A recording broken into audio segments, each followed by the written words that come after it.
This is section 6.7, graph linear inequalities in two variables.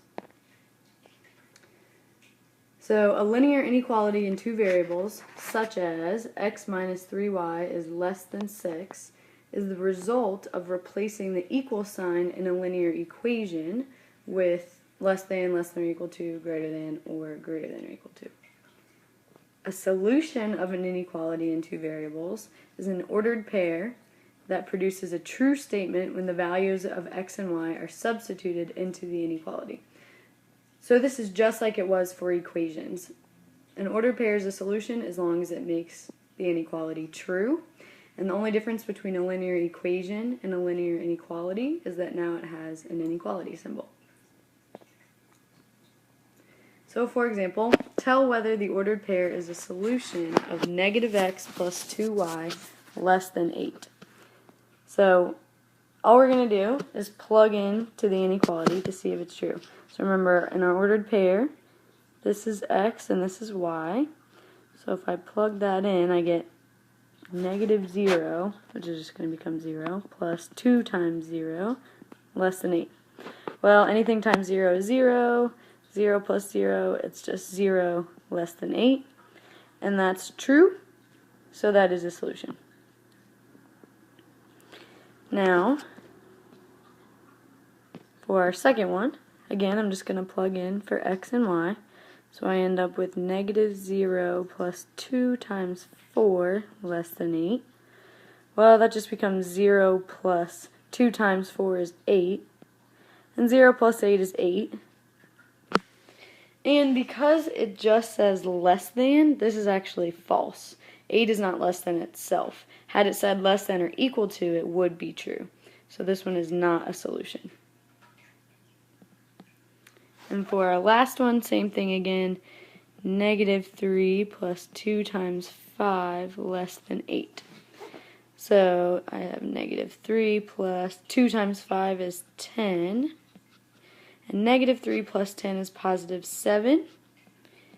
And 7 is less than 8. So since that's true, that ordered pair is also a solution. Okay, so the graph of an inequality in a coordinate plane is the set of points that represent all solutions of the inequality. The boundary line of the linear inequality divides the coordinate plane into two half planes, and only one half plane contains the points that represent the solutions of the inequality. So this will make more sense when you see a visual representation. But to graph a linear inequality, we have 3 steps. First, you have to graph the line. So this process is going to be exactly the same as it was for graphing a linear equation. The only difference is now you have to decide whether your line is going to be dashed or solid. So if your inequality has a less than or greater than symbol, you're going to use a dashed line. And if your inequality has a less than or equal to or greater than or equal to, you're going to use a solid line. So you're going to connect it just like you would for a linear equation. Step 2, there's actually 2 different things we can do, but what will always work is to test a point that doesn't fall on your line, so it's somewhere off of the line, by plugging it into your inequality and testing whether it's a solution or not. Now, if it is a solution, then you know that's the side of the line that you're going to shade. But if it's not a solution, then you're going to shade the opposite side.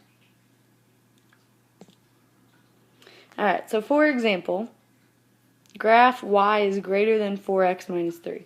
Now, like I said, you're going to use the exact same procedure that you did for graphing equations, except now you have to decide dashed or solid. So just like I would before, that's in slope-intercept form, so I know my equation has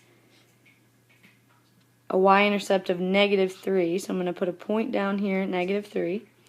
And then I know it has a slope of 4 over 1, so I'm going to count rise 1, 2, 3, 4 over run 1. So up 4 to the right 1. And that'll give me my 2 points that follow my line. Now, instead of connecting it like we usually would, we have to look at the symbol right here. So because it's just greater than and not greater than or equal to, we're going to use the dashed line. And the last thing you have to think about with a linear inequality is where to shade. So honestly, just pick the point that's easiest to plug in. So if 0, 0, if the origin is not on your line, I would say always pick that because that's very easy to plug in. So I'm going to pick 0, 0. Again, plug it into my equation, or my inequality, excuse me.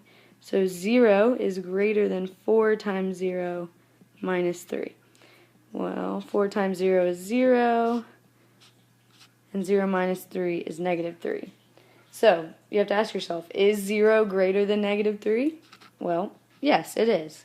So because that point right there that I tested is true when I plug it into my inequality, I know that that's where I'm going to shade. So everywhere to the left of the inequality is where I would shade. Now the other thing that works with inequalities, as long as it's not a vertical line, if you just take your finger and put it on the line and then look at the symbol, if it says y, the outputs are greater than 4x minus 3, that means you're going to go up. So that means the whole area above the line again. Now here's a different example. And just like graphing an equation, because it's not in slope-intercept form, the first thing I'm going to do is put it in slope-intercept form. So remember, that means I want to get my y by itself.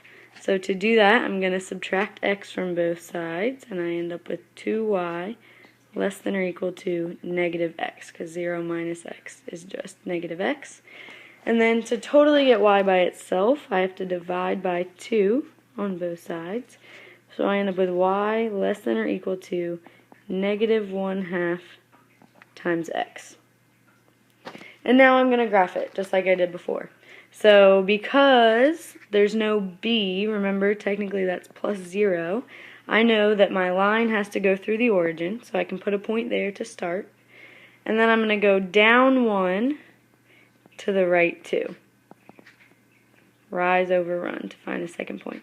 And I can do that a couple times just to get enough points. And then I have to connect.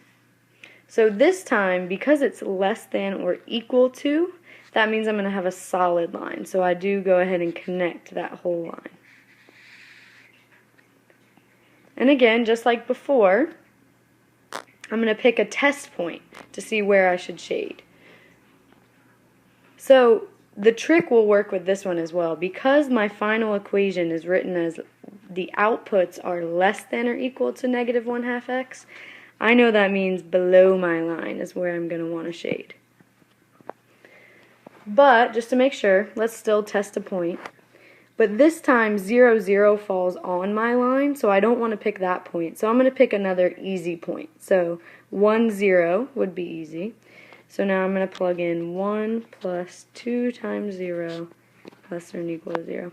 And I end up with 1 less than or equal to 0. But that is false. That is not true. So because that point falls above the line, that would tell me that I have to shade below the line.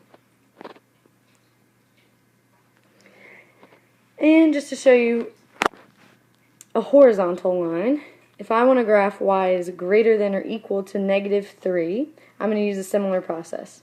So remember with equations, if I have just y in a number or x in a number, I know it either has to be a horizontal or vertical line.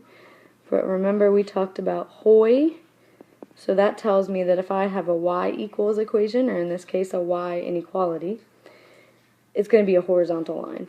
So at negative 3 on the y-axis, you'd put a point, and then draw a horizontal line, all at negative 3. So then the only thing left to do is to decide where to shade. So again, with this line, you can actually look and say, okay, well, the outputs have to be greater than or equal to, so I know I'm going to go above my line and shade. Or we can use a test point again. So at the point 2, 0, Well, x is 2. I have nowhere to put x, but y is 0. So I have to ask myself, is 0 greater than or equal to negative 3? And it is. That's true. So because that test point is a solution, you know all the points above the line are solutions. And for our last example, this time we have a vertical line. X is less than negative 1. And vertical lines are a little tricky. You're going to have to remember left or right. So for vertical lines, I would say go ahead and just pick a test point. So if I pick this point over here, 3, 0, well, I'm going to plug in 3 for x. And then I'm going to ask myself, is 3 less than negative 1? No, that's false. So I know I'm not going to shade to the right of the line. I know I have to shade to the left. And again, this time, x is less than negative 1, so that's why I have a dotted line at negative 1. And remember my hoi vux vertical line, x equals, so I know on the x-axis at negative 1 is where I'm going to draw my line, making sure that I leave it dotted. And that's it for this section.